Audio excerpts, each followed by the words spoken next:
everyone. Welcome back to Open. Our last guest is a Syrian-Croatian-American musician singer, inspired by everything from soaring Arab melodies of Fairuz to the soulful alt pop sounds of Lana Del Rey to the jazz of Billie Holiday. Growing up with little Arab and Muslim representation in the arts, her music explores the first generation story, focusing on themes of authenticity, belonging, acceptance, and home as universal themes of inadequacy and imposter syndrome. She's also an outspoken advocate for mental health awareness. Joining us to share more is musician and singer Dania. Hi and welcome. Hi, so nice to meet you. Nice to meet you Thank too. you for having me. I love everything you stand for. Love it, love it, love it. I mean, I basically introduced, I guess, what motivates you to create. So let's just talk about your upbringing and how you feel that you're underrepresented. Well, as someone who's super white passing, in that sense, I'm definitely not underrepresented, but as a Muslim and as someone who, most of my family is not white, I definitely felt that part of me missing, especially just like on TV or just in pop culture in general. That's why it was so important for me in my most recent video to like incorporate just like a small sliver of like Muslim prayer, because I feel like that's really off. You don't really see just like casual Muslim representation or casual Arab representation like that. You know what I mean? It's usually like under the guise of either some sort of oppressive, what's it called? Theme, or it's just used as like terrorists or something like that, so just like everyday casual, like normalizing my experience in my life, and that it's like a normal good way to be a person. And so just out of curiosity, in educating us, having used the imagery in your video of Muslim prayer and of course the garb, right? So is that against the religion? Like, just give us a little insight as to why you chose to use that. Was it for religious purposes, or was it, as you mentioned, it was your way of normalizing it? But I'm just curious as to like how often the prayer is exercised and what it symbolizes. So I personally pray 5 times a day, or I try to, as much as I can.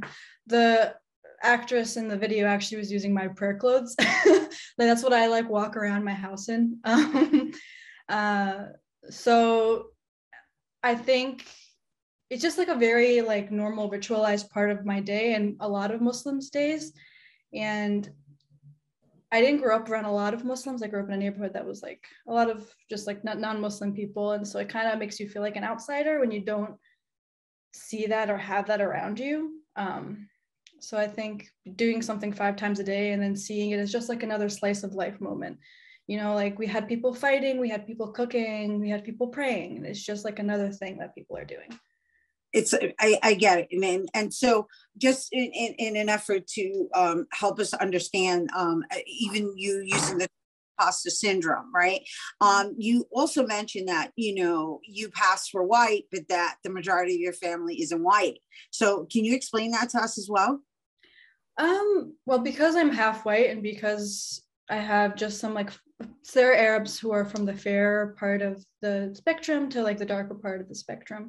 And just like the way the genetics work, sometimes people come out looking like me and sometimes people don't. But I grew up whenever most of my summers were spent in Syria or with my cousins, and they all were darker than me. They were all more visibly Muslim or visibly Arab. And that was definitely the culture that I was raised in and the environment I was raised in. And that's how I identify and that's how I feel. I definitely got made fun of for being white by my family members, but it's a lot of like just gentle ribbing, you know what I mean? Just like, oh, it's the white side of Dania coming out, and it's, so I can definitely, and a lot of mixed race or mixed cultural kids feel this. You can kind of feel like you don't belong in one or the other because you don't look like everyone else. You don't act exactly like everyone else in either category.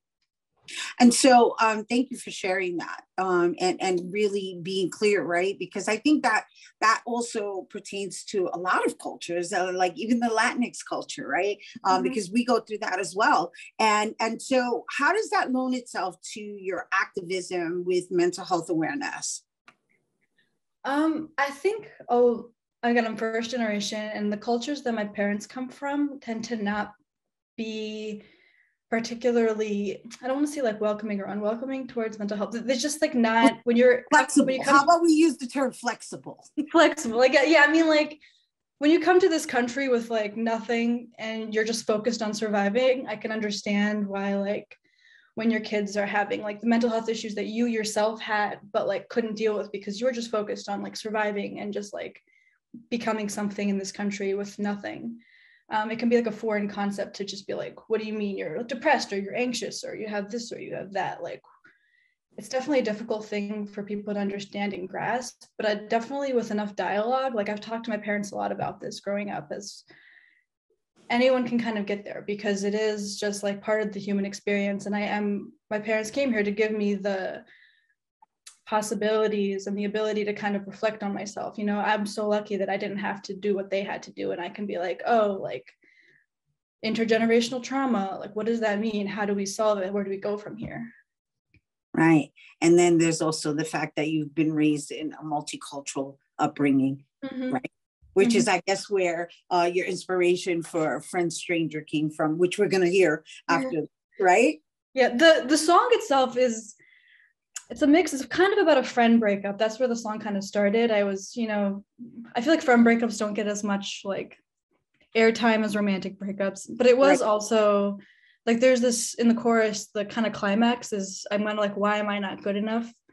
Can't seem to let you go. Like holding on when life gets tough, wait to get better. Sometimes love is not enough and I get bitter. That kind of like, yeah, just that kind of experience of not feeling enough was definitely something that was drawn from just my life. I get it. Yeah. Yeah. I'm looking forward to listening to it and sharing it with our viewers. That was Dania. She's quite pensive. I talk about. I love Thank it.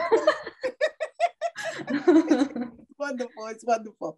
Thanks for sharing with us. And thanks for bringing it, wholeheartedly, authentically real. I love it. You guys don't go anywhere because when we return, Dania is going to perform for us. Thank you so much.